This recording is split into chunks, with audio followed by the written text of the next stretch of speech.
All praise and thanks belongs to Allah subhanahu wa ta'ala. May the peace and blessing of Allah be upon His servant and final messenger Muhammad sallallahu alayhi wa sallam. Now, as to our followers, my dear respected brothers in Islam, last week we went through the virtues and the merits of Al-Masjid Al-Aqsa, Jerusalem, in more comprehensive terms. And we discussed a couple of ayat in this and a couple of ahadith. And then we concluded by mentioning some fabricated ahadith that the people also have made up about Al-Masjid Al-Aqsa.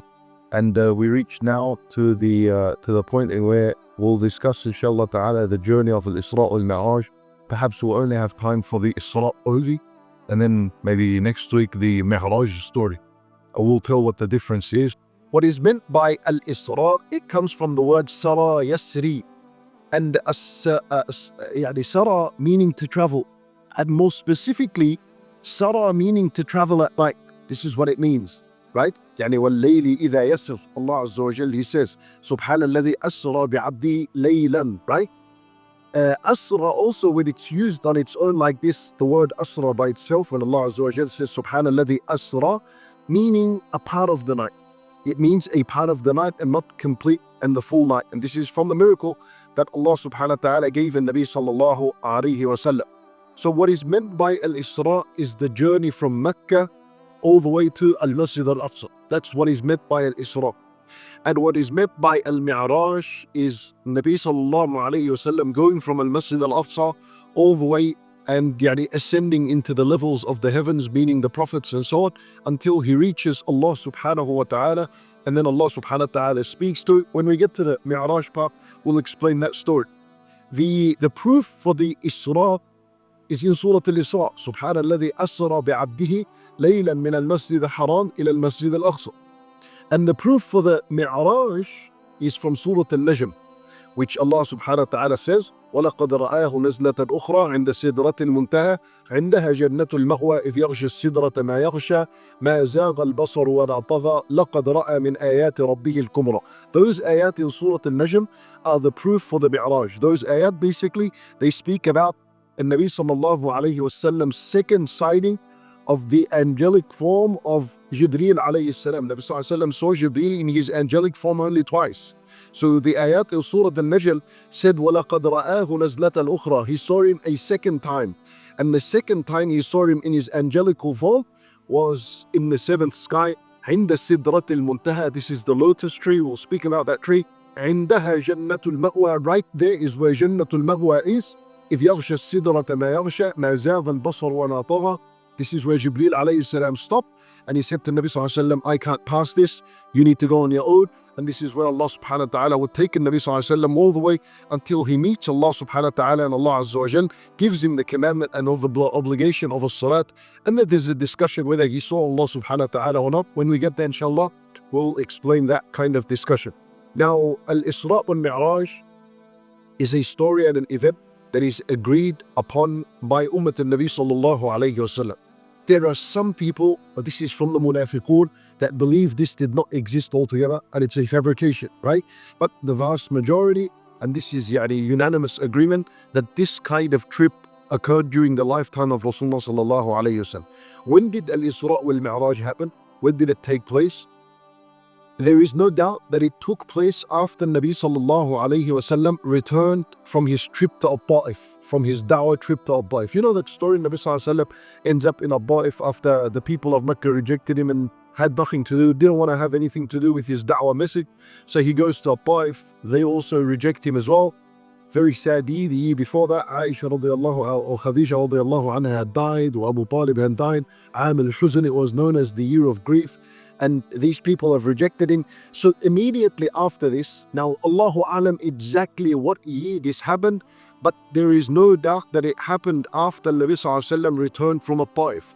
Some say that it happened 3 years before the Hijrah, and some say it happened 1 year before the Hijrah. It doesn't matter, whenever it happened, but it did happen after Nabi sallallahu alayhi wa sallam returned from Al-Ta'if.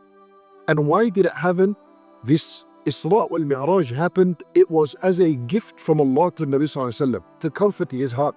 That look how much rejection has happened so far. The people of Makkah have rejected it. The people of Al-Ta'if have rejected him.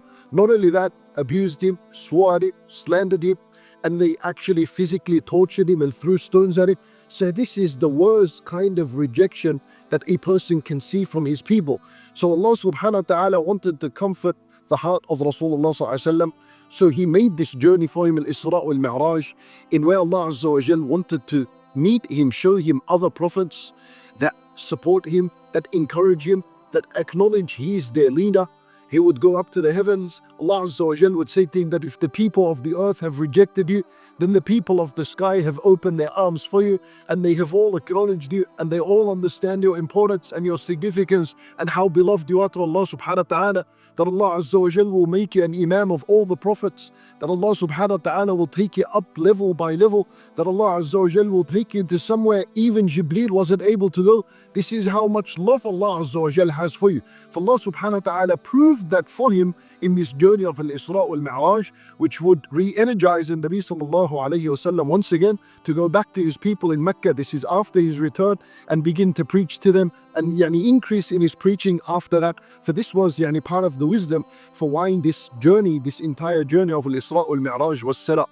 Now Al-Isra Wal-Me'raj, the other discussion that comes with this, did it happen body and soul, or was it only a journey of the soul? This is also a discussion. Well, of course, the correct opinion is that Allah subhanahu wa ta'ala journeyed with Rasulullah sallallahu alaihi wasallam, took him from Mecca to Al-Masjid Al-Aqsa and up to the heavens, body and soul. Body and soul. Then Allah subhanahu wa ta'ala, He says, Subhanalladhi asra bi'abdihi. Bi'abdihi. Wal-abd, a abd is not a abd unless he's a body and soul in front of it. Allah Azza wa Jal did not say Subhanalladhi asra biruhi abdihi, with the soul of his slave. He did not say that. So he said bi'abdihi. The fact that he said bi'abdihi, we understand from that body and soul. Then the other thing is, as Ibn al-Qayyim rahimahullah, he mentions, he says that Allah subhanahu wa ta'ala began the ayah by saying Subhan alladhi asra bi'abdihi. All praise belongs to Allah. We declare the perfection of Allah subhanahu wa ta'ala, the one who journeyed and Nabi sallallahu alayhi wasallam from Makkah to Al-Masjid Al-Aqsa. For Ibn al-Qayyim rahimahullah, he said, if Allah Azza wa Jal had taken only his soul, then what's incredible about that for the ayah to start with Subhana? The word Subhanallah is only used, that's said when something incredible happens, when something of a miraculous event of nature happens, right? So this kind of event that Nabi sallallahu alaihi wasallam goes body and soul, it's an incredible kind of event that Allah Azza wa Jal began the ayah by saying, Subhanalladhi asra bi'abdihi laylan min al-masjid al-haram. The other thing, there was a dabba, there was a buraq. What would be the point of the buraq if the Nabi sallallahu alaihi wasallam is going to be journeyed only by his soul? There wouldn't be a need for a creature for him to knock on and for it to take him. So al-buraq being there is a proof as well that the buraq, it needs someone to go on it. It is there so someone can mount on it with his body. For Nabi sallallahu alayhi wa sallam was taken body and soul. Hatta in Surah Al-Isra, Allah Azza wa Jal would say, وَمَا جَعَلْنَا الرُّؤْيَا الَّتِي أَرَيْنَاكَ. Allah Azza wa Jal speaks about what Nabi sallallahu alayhi wa sallam saw during his trip from Mecca to Al-Bayt Al-Maqdis. He called it الرُّؤْيَا الَّتِي أَرَيْنَاكَ. Allah Azza wa Jal, He says, مَا زَاغَ الْبَصَرُ وَمَا طَغَى.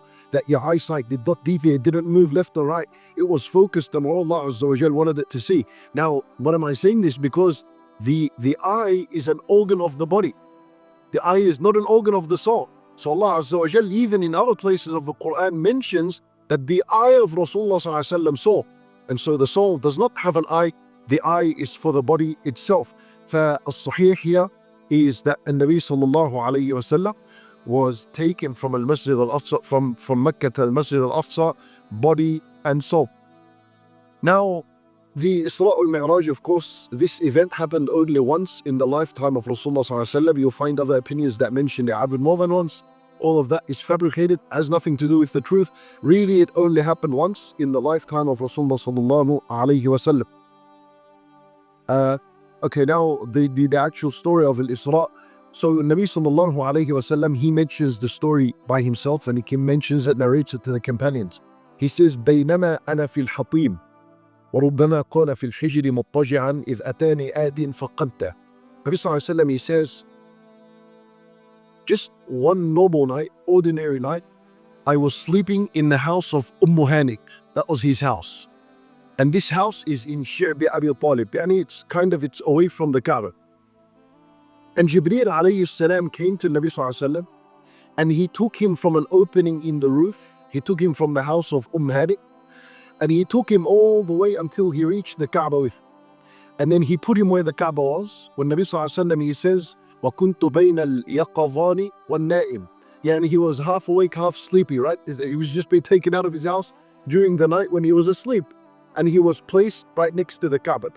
فthen Jibreel alayhi salam, and Nabi sallallahu alayhi wasallam, he says, فَشَقَّ مَا بَيْنَ هَذَا إِلَى هَذَا. Then Jibreel alayhi salam opened me from here to here. Now what's this from here to here? Nabi sallallahu alayhi wasallam, he says, مِن ثُغْرَةِ نَحْرِهِ إِلَى شَعْرَتِهِ. Al-ulama rahimahumullah, they say that Jibreel alayhi salam opened Nabi sallallahu alayhi wasallam from here, from this opening here, right here. He was opened from here all the way until where the pubic hair is, right there, ila sha'd al-'ana. This was the opening. It's an incredible opening. It wasn't only the chest from here to here, it was the entire thing with the belly even being open all the way until the end. And he opened it, فَاسْتَخْرَجَ قَلْبِي. He took out my heart. And Nabi sallallahu alayhi wasallam is awake. We can see all this. ثُمَّ أُتِيَ بِطَسْطٍ مِّن ذَهَبٍ مَمْلُوءَةٍ إِيمَانًا. Then Jibreel alayhi salam brought a vessel, kind of like a jug, and it was made of gold, and it was filled Iman. Now all of this is miracles that are happening. How it's filled Iman? There's some kind of thing inside that is considered and called Iman. فَغَسَلَ قَلْبِي. It was kind of like a fluid because he washed his heart. ثُمَّ حُشِي. And then حُشِيَ, in other words, it was stuffed inside. And Jibreel alayhi salam stuffed inside of the arteries, as the ulama rahimahullah say, fi uruqi, stuffed inside of the arteries of the heart, this wisdom and this Iman. ثُمَّ أُعِيد. Then he put it back in and he stitched him up, حتى even to the point where one of the companions, Ibn Abbas radiallahu anhu, I believe it was, in Al-Madinah, he used to say, لا أزال أرى أثر المخيط في صدري, that I still saw the stitch marks on Rasulullah sallallahu alayhi wasallam's chest. This was an actual live operation that actually happened right besides the Kaaba. Everyone is sleeping, only Jibreel wa Nabi sallallahu alayhi wasallam are awake at that time. ثُمَّ أُعِيد ثُمَّ أُتِيَ بِدَابَّةٍ دُونَ الْبَغْلِ وَفَوْقَ الْحِمَارِ أَبْيَضَ. And then everything was placed back, and all of a sudden there was a creature that came, a dabba, and that was al-buraq. Nabi sallallahu alayhi wasallam, he says, دُونَ الْبَغْلِ فَوْقَ الْحِمَارِ. It was just smaller than a mule and bigger than a donkey. Now you know what is the mule? The mule is an animal that is a cross between the horse and the donkey. So it's the male donkey that breeds with the female horse, and as a result comes a bakhr, comes a mule. Allah Azza wa Jal mentions this creature in the Quran, al-khayla wal-bighana wal-hamir. Wal-baghl, of course, it outlives the donkey and the horse, and it grows stronger than them, and it can work until the last day of its life. Al-baghl is kind of smaller than a horse, and the size of the donkey. So in between that, would be the size of this buraq, abyad, and it was absolutely white, without any dot on it of blackness or any other pattern or color. It was white. So then Nabi sallallahu alayhi wasallam, he says, يَضَعُ خَطْوَهُ عِنْدَ أَقْصَى طَرَفِهِ. That the one step of this buraq is as far as the eye can see. Wherever the eye can see, that's one step, he gets there. So you can understand how speed and how quick this buraq is. And this is why it was called al-buraq. Al-buraq comes from the word barq. Barq literally means a lightning bolt, right? And in the hadith he mentions that lahu lama'ad. It has like a lightning bolt that strikes, that comes out of it as it walks, right? As it runs. So it was called al-buraq, coming from the word barq, which means lightning bolt, describing its speed, right? So it was called al-buraq. فالنبي صلى الله عليه وسلم, he says, in the narration, he says, فَلَمَّا أَرَادَ النَّبِي صلى الله عليه وسلم أَنْ يَرْكَبَهُ.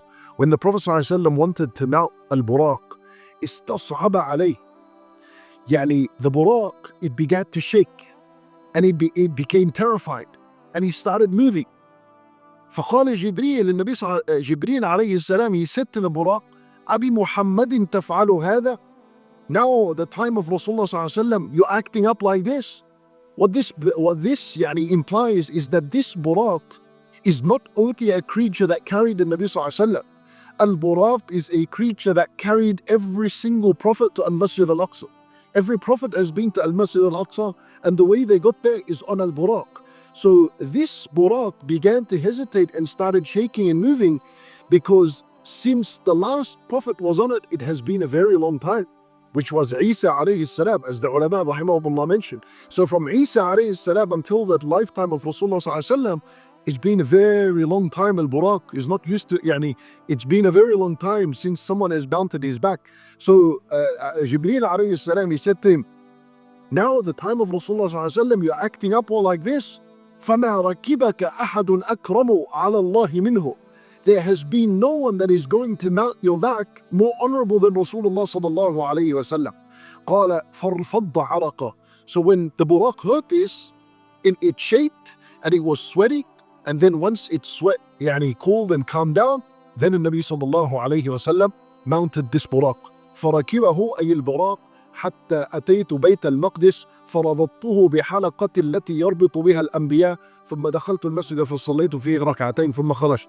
For then the narration, it mentions that Nabi sallallahu alayhi wasallam mounted Al-Buraq, and Al-Buraq, obviously, before it took him to the Masjid Al-Aqsa, I'll tell you what happened, but let's just finish this narration. It took him to the Masjid Al-Aqsa, and Nabi sallallahu alayhi wasallam, he says, I came off it and I tied it to a halaqa, to a ring. This is called Ha'itul Buraq. It's called, there's a wall there. This wall, it's split in half as the Nabi sallallahu alayhi wasallam got to it, and a chain, iron ring came out, and he tied it there. Now, why did Rasulullah sallallahu alaihi wasallam tie al-Buraq? This Buraq, it's a creation of Allah subhanahu wa ta'ala, and it is commanded. Why tie it? Where is it going to run away at? He took Nabi sallallahu alaihi wasallam from Makkah until it reached the Bayt al-Maqdis, and he only did this because of a commandment of Allah subhanahu wa ta'ala. Tying something, when you tie an animal, meaning you fee for it to run away. So why did Rasulullah sallallahu alaihi wasallam tie it when he really isn't afraid of it running away? He knows that this is being commanded by Allah subhanahu wa ta'ala for it to do such a journey. Why? Al-ulama rahimahumullah, they say that the wisdom behind the Nabi sallallahu alaihi wasallam tying al-Buraq to that ring is because every prophet before him tied it to that ring as well. Just like Nabi sallallahu alaihi wasallam said, فَرَبَطَهُ بِالْحَلْقَةِ الَّتِي يَرْبِطُ بِهَا الْأَنْبِيَاءِ. He tied it to the ring that the prophets before him used to tie it to. So Nabi sallallahu alaihi wasallam, when he does that, what is he teaching us? He's teaching us that I am no different to the prophets before me, that I carry the same message, and I carry the same intentions, and I carry the same da'wah as the prophets before me. And they tied the Buraq. I'm going to do the same thing, because all of us prophets are brothers, and all of us prophets carry the same message, and we preach the same message, and we worship the same ilah, and we do the same things. So he tied him, and that tying of the Buraq, its implication is that I am no different to the prophets before. And then when he headed towards al-Masjid, he prayed 2 rak'at in there, and he led the prophets in salat. This is kind of, what does that imply? When he led the prophets in salat, this is an implication that all the prophets have now acknowledged Rasul sallallahu alayhi wasallam's position among them, and that he leads them, and him leading the prophets is an implication that the other prophets' message and their sharia has been overridden, and it has been abrogated, and now the one to be followed is Rasulullah sallallahu alayhi wasallam. So this is why there was a lot of importance for Nabi sallallahu alayhi wasallam to end up in Al-Masjid Al-Aqsa at pray there. Otherwise, it would have been very simple for Allah subhanahu wa ta'ala to take Nabi sallallahu alayhi wasallam from the Kaaba straight up to the heavens. That could have happened. But the reason for going from Al-Kaaba all the way to Al-Bayt Al-Maqdis is for all these meanings to appear. That the Buraq is being tied, which is him following the prophets before, and that it's all the same message. That's also for the Jews and for the Christians later on in his life to see that look what he did, nothing different to the prophets before. So if you people are followers, true followers of Isa alayhi salam, true followers of Musa alayhi salam, then you'd follow his message, because he did exactly what they did. And when he led them in salat, this is an implication as well, that now he's in charge of mankind and he leads mankind. So in Nabi sallallahu alayhi wasallam, in the narration when he continues, he mentions that when he got onto Al-Buraq and started heading towards Al-Masjid Al-Aqsa, that he seen things. Allah Azza wa Jal showed him things on the way before he got to Al-Masjid Al-Aqsa. Very quickly, inshallah ta'ala, we'll mention the things he saw and we'll end with that. The first thing Nabi sallallahu alayhi wasallam saw as mentioned the hadith, وَرَأَى الدَّجَّالِ, he saw الدجال في صورته رؤيا العين, he saw him exactly as he is with his eyes. These are all, now you need to understand, the journey is a miraculous journey. So everything that's going to happen is miraculous. There's nothing that you need to understand how. Logically it doesn't make sense. Everything here makes sense. Then it's all miraculous. رأى الدجال في صورته رؤيا العين, he saw الدجال. فسئل النبي صلى الله عليه وسلم عن الدجال. Later on, when he told his companions he saw الدجال, they asked him, give us a description of الدجال. فالنبي صلى الله عليه وسلم, he said, رأيته ثيلميا, I saw him as a huge creation. أقمر هجالا, meaning he was fully white, his color was white. إحدى عينيه قائمة, one of his eyes was healthy. كأنها كوكب دري, like a shining star, because the Dajjal has two eyes. One eye that is perfectly healthy, he can see with it, and the other one like a grape, like a over-ripened grape, like a sultanate. It's coming out of his eye, and he can't see with it. It doesn't function. كأن شعر رأسه أغصان شجرة, and the hair on his head, it's as though the branches of a tree. It comes out like the branches of a tree. This is what Nabi Sallallahu Alaihi Wasallam saw in his journey. He saw Ad-Dajjal himself. Now the second thing that Nabi Sallallahu Alaihi Wasallam saw, he said, وَسَارَ رَسُولُ اللَّهِ صَلَّى اللَّهُ عَلَيْهِ وَسَلَّمَ فَإِذَا هُوَ بِعَجُوزٍ عَلَى جَانِبِ الطَّرِيقِ. As he is on the way, he saw an old woman on the side of the path. He's got a special path that he's going to. On that path, on the side of it, he saw an old woman. فَإِذَا أَنَا بِامْرَأَةٍ حَاسِرَةٍ عَنْ ذِرَاعِهَا. Then he described this woman that she had uncovered her arms. Her arms were uncovered like this. وَعَلَيْهَا مِنْ كُلِّ زِينَةٍ خَلَقَهَا اللَّهُ. And on the arms there is so much zina. There is so much beauty and jewelry and so on her arms. فَقَالَتْ يَا مُحَمَّدْ أَنظِرْنِي أَسْأَلُكَ. She began to say, Muhammad, wait, I want to come, I want to ask you something. فَلَمْ أَلْتَفِتْ إِلَيْهَا. Nabi Sallallahu Alaihi Wasallam said, I did not turn to her. وَلَمْ أَقُمْ عَلَيْهَا. And I didn't stop for her. He continued. فَقَالَ صلى الله عليه وسلم مَا هَذَا يَا جِبْرِيلُ. Nabi Sallallahu Alaihi Wasallam asked Jibreel, who's that? فجبريل said to him, Sir, ya Muhammad, keep going, let's go. Later on, فَسَارَ مَا شَاءَ اللَّهُ أَنْ يَسِيرُ. So he continued his journey. فَإِذَا شَيْءٌ يَدْعُوهُ مُتَنَحِّيًا عَنِ الطَّرِيقِ. As he continued his journey, there was something else that was calling him on the side of the road. So this thing that was calling him, it was saying, هَلُمَّ يا Muhammad, come here Muhammad. فقال جبريل سر يا محمد فسار ما شاء الله أن يسير. For Jibreel, he said to him, keep on going. For he continued to go until whatever Allah subhanahu wa ta'ala allowed for him to continue. حتى انتهى إلى بيت المقدس, until he reached the Bayt al-Maqdis. This is in the narration. Otherwise, he saw other things which you mentioned, but let's see what happened here. فقال له جبريل, then Jibreel, he said to him, أما العجوز التي رأيت في جانب الطريق, that old woman that you saw on the side of the road, فلم يبق من الدنيا إلا ما بقي من عمرها. He said that woman there was a symbolical representation of this worldly life, and because she's an old woman, how long is left from her life is exactly how long is left from the life of this dunya. So in other words, an old woman, how much do you expect from her to live? Another few years, These few years is exactly the life of what is left from this worldly life, from this dunya. And he said, وَأَمَّا الَّذِي أَرَادَ أَن تَمِيلَ إِلَيْهِ. And as for the other one that was calling you towards him, فَذَاكَ عَدُوُّ اللَّهِ إِبْلِيسَ أَرَادَ أَن تَمِيلَ إِلَيْهِ. That was Iblis himself. He wanted you to come towards him, to come towards the dunya. For Nabi Sallallahu Alaihi Wasallam was shown in this trip the reality of the dunya, that you see the reality of it. Why was it considered an old woman with a lot of jewelry on its hands? In other words, a dunya really in its essence, rubbish. There is nothing left of it. It's about to end. But what attracts the people to it is what's on its arms, right? Even though the people know the reality of what it is, but it means some kind of strength in iman and belief in Allah subhanahu wa ta'ala's promises, and that what Allah Azza wa Jal has better than what this worldly life can ever offer, for someone to not be distracted by this fitna. For this is exactly what Nabi Sallallahu Alaihi Wasallam saw. Or Iblis would call him a second time, come towards this dunya, come towards this dunya. When Jibreel alayhi salam would say to him, continue, just like Jibreel alayhi salam said to him, continue. This is the message of Allah subhanahu wa ta'ala also for us in this life, that we in this world, the life are travelers, right? As the Nabi sallallahu alayhi wa sallam says, kun fi dunya gharib aw abiru sabil. So we're travelers. And on this travel, we see these decorations. We see this old woman with this kind of jewelry on her head. And we are being called by this Iblis with Shaitan to come. What do we do in a position like this? How do we respond? We respond with these same words that Jibreel gave the Nabi Sallallahu Alaihi Wasallam, and that is what? Sir, keep on going, continue, keep on going, until eventually you reach Allah subhanahu wa ta'ala, just like the Nabi Sallallahu Alaihi Wasallam made it to the other side, and he wasn't harmed by the distractions of this worldly life. The other thing that the Nabi Sallallahu Alaihi Wasallam saw in this journey, as he was journeying, he said, وجد في طريقه إلى بيت المقدس ريح قبر ماشطة بنت فرعون. Now you know Fir'aun, he had daughters, and he went and hired a servant, a woman, just special to comb the hair of his daughters. That's all.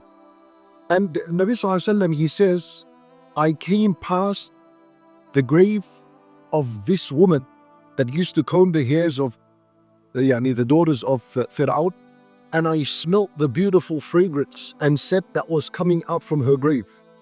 So then Jibreel alayhi salam, he said to him, this is the smell of the woman that used to comb the daughters of Fir'aun. For then Nabi Sallallahu Alaihi Wasallam said to him, and who's this lady? وَمَا شَأْنُهَا? This is where the story of that lady came. It was during the Isra Wal-Me'raj. So Jibreel alayhi salam, he said to him, alright, this is the story. That one day she was doing her job. So she came that morning to comb the hairs of the daughters of Fir'aun, and سقط المدى, meaning the comb, it fell from her hand. So she went down and picked it up, and before she picked it up, she said Bismillah, and she picked it up. So the daughter of Fir'aun realized, and she said to him, Abi, you mean Bismillah, Allah, meaning my father? So the woman, she said, no. ولكن ربي ورب أبيك Allah. Your Lord and my Lord and the Lord of your dad is Allah. So the daughter of Fir'aun, she said, أخبره بذلك, shall I inform him of this? قالت نعم. The daughter said, go inform him. فأخبرته فدعاها. So the daughter of Fir'aun went to her father, and she said, look, this lady that you got, she bent down and she said Bismillah, and her Allah is someone else, it's not you. So Fir'aun, he called this woman and he said to her, Ya fulana, وَإِنَّ لَكِ رَبًّا غَيْرِي? Do you have a Lord other than me? He was to verify it. Do you have a Lord other than myself? So she said, Naam, Rabbi wa Rabbuk Allah. My Lord and your Lord is Allah. Shuf, subhanallah. This is her da'wah. What is it? One word. Her da'wah is one word, literally the word Allah. That's what her da'wah was. And to the point where look how much honor Allah Azza wa Jal gave this woman, to the point when Nabi Sallallahu Alaihi Wasallam smelt her fragrance from the grave. And it was so important that he had to know about her story. And he narrates it to us, and until this day we share her story. Look at this, you learn from the story that a person rises, levels and ranks with Allah through his da'wah to the people. And it could be the simplest of things. Rabbi wa Rabbuki Allah, that's it. So فَأَمَرَ بِنُقْرَتِهِ. So Fir'aun, because of that, he got really angry, frustrated. So he wants to do some kind of torture towards her. So he commanded that a large pot made of copper was brought, and basically, it was put on the fire, and there was oil or whatever, something was put in there that was flammable and really hot. And he commanded her to throw her kids in there. فَقَالَتْ لَهُ إِنَّ لِي إِلَيْكَ حَاجَةً. She said, wait, before I do that, I have a request. He said, what's your request? What do you want? She said, I want that after we all die, take all of our boats and put them in one piece of clothing, and tie it and put us all in one grave. So he said to her, لَكِ ذَلِكِ. No worries, we'll do that for you. So فَأَمَرَ بِأَوْلَادِهَا فَأُلْقُوا بَيْنَ يَدَيْهَا وَاحِدًا وَاحِدًا. So Fir'aun, he released that kind of command and this instruction, and he said to the army, take her kids one after the other and throw them in that pot. And they would take one kid and throw it, take the other and throw it, take the third and throw it. حتى انتهى إلى صبي لها مرضع. Until it was the moment, there was one more kid, and this kid was still breastfeeding, newborn. فكأنها تقاعست من أجله. She began to hesitate at this moment. Subhanallah, Allah Azza wa Jal had given her tough and strong iman. Her kids are being thrown, and when it came to this kid, she kind of stressed out a little bit. For Allah subhanahu wa ta'ala, as a mercy from Allah Azza wa Jal towards this woman, He allowed this little child to speak, And he said, يا أماه اقتحمي فإن عذاب الدنيا أهون من عذاب الآخرة فاقتحمه. So then this kid, he spoke and he said, oh mother, throw yourself, for the punishment of this worldly life is much easier than the punishment of the hereafter. So then she threw herself, her and her child, and she went into this fire. Ibn Abbas radiallahu anhu, he says that only 4 spoke when they were young boys. It was this daughter of Fir'aun, the daughter of the one that combed the hair of the daughters of Fir'aun. She spoke, Ushahidu Yusuf, the witness of Yusuf alayhi salam's episode, وصاحب جريج وعيسى ibn Maryam alayhi salam. Only 4 spoke when they were still in that age of the cradle. This was her story, and she threw herself and they all burned. Allah subhanahu wa ta'ala raised her a rank above what he raised mankind. Of course, in the sense that she was, her story was mentioned to Rasulullah sallallahu alaihi wasallam, and it was taught to Nabi sallallahu alaihi wasallam, and it became a source of guidance for Rasulullah sallallahu alaihi wasallam, and it became, you need to understand the relevance of this story to Rasulullah sallallahu alaihi wasallam. Nabi sallallahu alaihi wasallam, he's on this journey of Al-Isra, and on his journey, remember we said that this journey is happening after they kicked him out from, after his people, Quraysh and Ta'if, rejected his message and him altogether. So when he goes past this grave, he kind of, he takes a lesson from this, that it's not him the only one that was tortured fi sabilillah, that there were way before him people that came, people that are uneven known. And who knows this word other than this hadith mentioning it? A normal, simple woman that just said Bismillah, and she was tortured because of this. For this served as a great inspiration for Rasulullah, because he's experienced the same thing from his people. Imagine now on the road how much this boosts his confidence, and how much it makes him energized and ready to go back to his people and continue a da'wah fi sabilillah. So you need to understand some of these things as they're happening, miracles that he's seeing, but purposely Allah Azza wa Jal wants him to see these kind of things. The other thing that Nabi Sallallahu Alaihi Wasallam says, that he saw رَأَى حَالَ الْمُجَاهِدِينَ فِي سَبِيلِ اللَّهِ. He saw the condition and the state of the mujahideen fi sabilillah. How did he see it? He said, as I'm on my way to Al-Masjid Al-Aqsa, he said, I saw قَوْمٌ يَزْرَعُونَ فِي يَوْمٍ وَيَحْصُدُونَ فِي يَوْمٍ. I saw people planting seeds and they were harvesting the crops on the same day. How quick is that? You plant a seed and the same day has already grown to full size and it's already bearing fruit, and now people are harvesting. So Nabi Sallallahu Alaihi Wasallam said, Ya Jibreel, man ha'ula? O Jibreel, who are these people? فجبريل عليه السلام, he said to him, هؤلاء المجاهدون في سبيل الله تضاعف لهم الحسنات ب700 ضعف وما أنفقوا من شيء فهو يخلفه وهو خير الرازقين. Jibreel alayhi salam, he said that's the condition of the mujahideen, that Allah Azza wa Jal has multiplied their reward by 700, so much that the multiplication of reward they earn is similar to a person planting a seed in the earth and then harvesting it the same day. How quick is that? How quick is that? How long does it take for a seed to be planted, for it to be watered, for it to grow, to be exposed to sunlight, to keep on growing, to continue growing to full size, and then to bear its fruit, and then for the fruit to ripen, and then for the right time to be? Now, this is months. This all happened in one day. This is like Nabi Sallallahu Alaihi Wasallam is saying, this is how Allah multiplies the reward of the mujahid. Very quick for what he has done fi sabilillah, right? وَهُوَ خَيْرُ الرَّازِقِينَ. Allah Azza wa Jal multiplies for whoever He wants. Then the Nabi Sallallahu Alaihi Wasallam says, and as I'm on the road, I saw قَوْمٌ تُرْضَخُ رُؤُوسُهُمْ بِالْحَجَرِ. And I saw people that were laying down and their heads were being smashed with a boulder. And every time it was smashed, it would come back, the pieces would come back, make the head once again, and the stone would be thrown once again. لا يفتر عنهم من ذلك شيء. It just doesn't stop. It's continuous. فقلت يا جبريل من هؤلاء? And who is with Jibreel? He says to him, who are these people? فجبريل says, هؤلاء الذين تتثاقل رؤوسهم عن الصلاة. These are the people that neglect and abandon as-salat. What's meant by as-salat? He is the obligatory prayers. Subhanallah.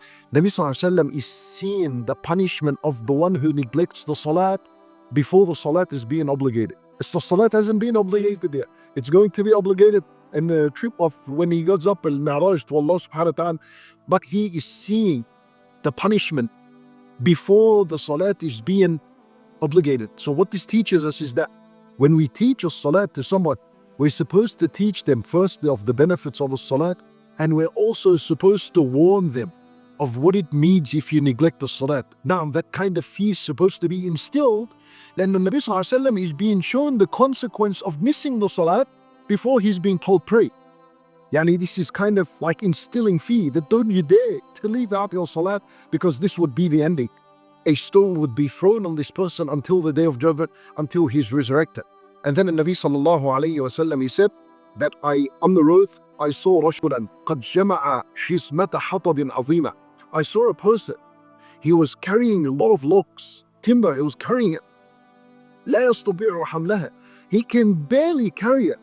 وهو يريد أن يزيد عليها, and he still wants more logs. Well, he can't even carry what's in his hand, and he still wants more on top of that. For the Nabi Sallallahu Alaihi Wasallam, he says, ما هذا يا جبريل? What's going on here? Who's this person? So Jibreel alayhi salam, he said, هذا الرجل من أمتك تكون عنده أمانات الناس لا يقدر على أدائها وهو يريد أن يحمل عليها. He said, this is a person from your nation that carries the responsibilities of people, right? Yeah, and he carries responsibilities of people. مثلا, there's a debt, he owes someone money, right? وهو يريد أن يحمل عليها. He's already struggling with the responsibility he has, and he wants to carry on more on himself, right? So he owes this guy something, and he owes him something, and he owes something, and he's going to someone else to carry some more load and a burden on top of him. And Nabi Sallallahu Alaihi Wasallam, in other words, he's being told that such a person is this is not recommended of a state of a person, that he carries above whatever load he already has. With a believer, whatever he has of responsibility of the people, must strive in full effort to return that responsibility towards them before he goes and carries some other responsibility. The other thing that Nabi Sallallahu Alaihi Wasallam saw in this trip, a few more and we finish inshallah, مر على قوم تقرض ألسنتهم وشفاههم بمقاريض من نار. He saw people, their tongues and their lips were being cut with scissors made of fire. بمقاريض من نار, kind of like a cutting tool made from the fire. So then the Nabi Sallallahu Alaihi Wasallam, and لا يفتر عنه, it's continued. It's like this, then everything comes back together and it's cut once again. فالنبي صلى الله عليه وسلم says, يا جبريل من هؤلاء? Who are these people? والنبي صلى الله عليه وسلم, Jibreel عليه السلام, he says, هؤلاء خطباؤك من أمتك. These are people that give khutbah in your nation. يأمرون الناس بالبر وينسون أنفسهم وهم يتلون الكتاب أفلا يعقلون. These are people that command the people to do the good, and they forget themselves, and they read the book and they know the deed, and they don't understand anything from it, and they don't implement anything from it. For kind of something very serious, that when someone advises someone with something, you need to understand that the closest ears to your advice were your ears before the person's ear. And what that means, it obligates on you to follow your own advice before you give people advice to others. And this is what Nabi Sallallahu Alaihi Wasallam saw, people giving advice to others, not caring about their state, not caring about following that advice, and they'll be running from one person to another, giving him that kind of advice. When Nabi Sallallahu Alaihi Wasallam, on this trip, he also saw مررت على حجر صغير يخرج منه ثور عظيم. I came by and I saw a hole, an opening in earth, like a little cave, and I saw a huge bull coming out of it, and he tried to go back in, but he couldn't go back in. So Nabi Sallallahu Alaihi Wasallam, he says, Ya Jibreel, man hada? What's that? For Jibreel alayhi salam, he says, this is the example of a man in your nation that speaks a huge word, and then he regrets it, and he cannot retrieve it. Just like the bull can't go back. This is a person that spoke a word, and he regrets it. I shouldn't have said that, but too late. What are you going to regret? It's out. This is why Umar radiallahu anhu used to say, I wish I had a long neck, so that I have more time to think of whether I should say this word or not, as the word travels until it comes out from his tongue. He says, at least I have that time to rethink whether I should swallow that word or continue and take it out. This is Umar radiallahu anhu. Umar radiallahu anhu was desiring this. Serious hadith with Nabi sallallahu alayhi wa sallam, as in the hadith he says, وَإِنَّ الْعَبْدَ لَا يَتَكَلَّمُ بِكَلِمَةٍ مِنْ سَخَطِ اللَّهِ لَا يُلْقِي لَهَا بَالًا تَهْوِي بِهِ فِي النَّارِ 70 خَرِيفًا. That a person might say a word, and he speaks this word and it displeases Allah, and he doesn't even recognize and realize, it's not even he, لا يلقي لها بالا, but it would be the reason for why he's thrown in Jahannam. يهوي بها في النار 70 years because of this one word. فيعني what we learn from this, and Nabi Sallallahu Alaihi Wasallam was taught during this trip how يعني the words and what you're supposed to weigh of your words and what you say, whether it's يعني to people that are close in your family, whether it's to others, whether it's to strangers, whoever it is. Notice anyway, يعني too late, regret what? And especially when you continuously say these kind of words, and you say, no, Allah, sorry man, forgive me this time, Allah, I didn't mean it. And then again, you do the same thing, forgive me, Allah, I didn't mean it. يعني when are you going to learn? For you need to understand the seriousness and the danger of saying a word that is bad. This is what happens to such a person. When Nabi Sallallahu Alaihi Wasallam was shown this in his travel. When Nabi Sallallahu Alaihi Wasallam, he said as well, that مر بقبر موسى وهو يصلي. He passed by the grave of Musa alayhi salam while Musa alayhi salam was standing and praying. Look how many things يعني with the salat that Nabi Sallallahu Alaihi Wasallam saw. All this is preparing him for this obligatory act of a salat. When Nabi Sallallahu Alaihi Wasallam, he said to the companions that أتيت أو مررت على موسى ليلة أسري بي عند الكثيب الأحمر وهو قائم يصلي في قبره. Nabi Sallallahu Alaihi Wasallam, he actually identified the grave of Musa alayhi salam, and he said it's عند الكثيب الأحمر. الكثيب الأحمر meaning الكثيب is sand dunes. Al-Ahmar, the red, يعني the red sand dunes. يعني subhanAllah, when we were there, as we left يعني Jerusalem heading towards Jordan, we passed by Al-Kathib Al-Ahmar. Kathib Al-Ahmar is a huge area. You'll just see it يعني miles and miles as far as the eye can see. It is mountains, red, and the soil of it is red. Somewhere there, Musa alayhi salam is buried. Well, Musa alayhi salam is still standing in his grave praying. Allahu A'lam how, but يعني Nabi Sallallahu Alaihi Wasallam mentions this in the hadith. This is the love that Musa alayhi salam had for salat, that Allah Azza wa Jal even extended this kind of worship even in his grave. This is what Rasulullah Sallallahu Alaihi Wasallam saw. After this, he reached Baytul Labdis, he reached Masjid Al-Aqsa, and he entered and he prayed 2 rak'at. He said, فَالْتَفَتْتُ ثُمَّ الْتَفَتْ, meaning I turned my head and I turned my head. What does that mean? Meaning he gave salat and he realized that the prophets were all behind him praying. He realized that the prophets were all behind him praying. Now, someone can say that, how did he pray Iman when a salat hasn't even been obligated yet? I mean, he didn't receive the command of salat.